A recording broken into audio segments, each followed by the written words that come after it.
c'est un honneur de prendre la parole aujourd'hui. Je voudrais commencer par reconnaître que nous sommes sur le territoire non cédé traditionnel des Algonquins et Anishinaabeg.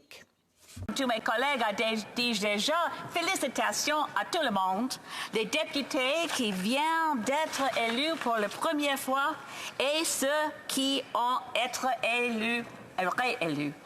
C'est un grand honneur pour tout le monde. Et je veux dire que nous formons ici une communauté en politique, un petit village politique. C'est pour nous. Nous devons travailler ensemble de manière respectueuse. We all know. Nous le savons tous. Nous travaillons ensemble assez bien. Je crois que je suis d'accord avec certains des commentaires de mes collègues.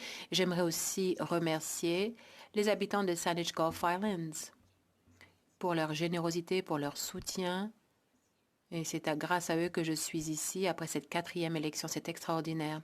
Mais j'aimerais aussi, comme mon autre collègue l'a fait plus tôt, souligner ce que la Colombie-Britannique vit depuis quelque temps. Je vois mes amis en face, le député d'Abbotsford, la députée de Central Okanagan, Similkameen, Nicolas, et mon ami de Mission, Mascouy, Fraser Canyon.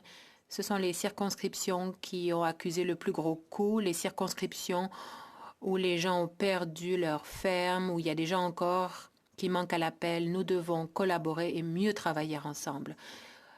Toutes mes condoléances à ceux qui ont été frappés par ces tragédies. Merci. Je tiens également au député de Nipissing-Témiscamingue. Je suis absolument confiant dans ses capacités. Il a fait un très bon job. Il a un bilan fort après cette période de pandémie.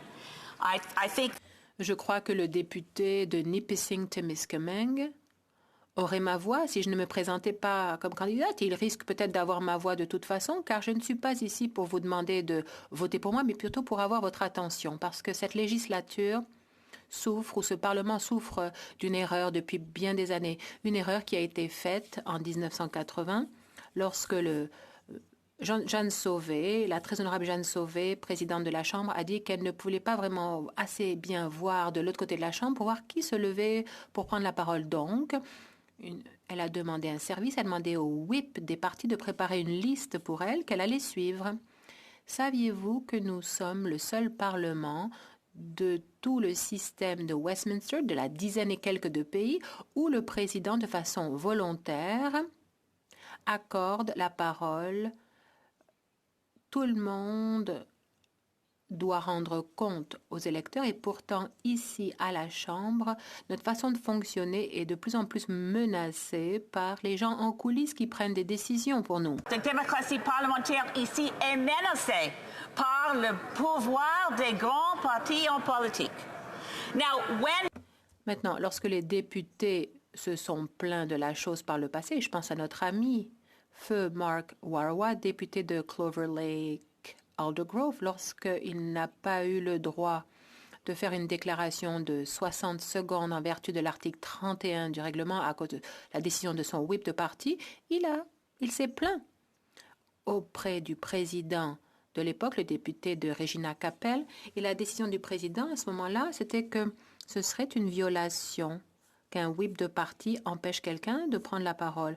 Mais le président, député de Regina Cappell, a dit que non, il n'a pas essayé de s'acquitter de son droit. Il ne s'est pas levé pour attirer l'œil du président. Donc, ça confirme ce que je vous ai dit. Je vous supplie d'appuyer le ou la présidente, qu'il reprenne ses pouvoirs comme vous l'avez pu le voir au Parlement de Westminster. Sir Lindsay Hoyle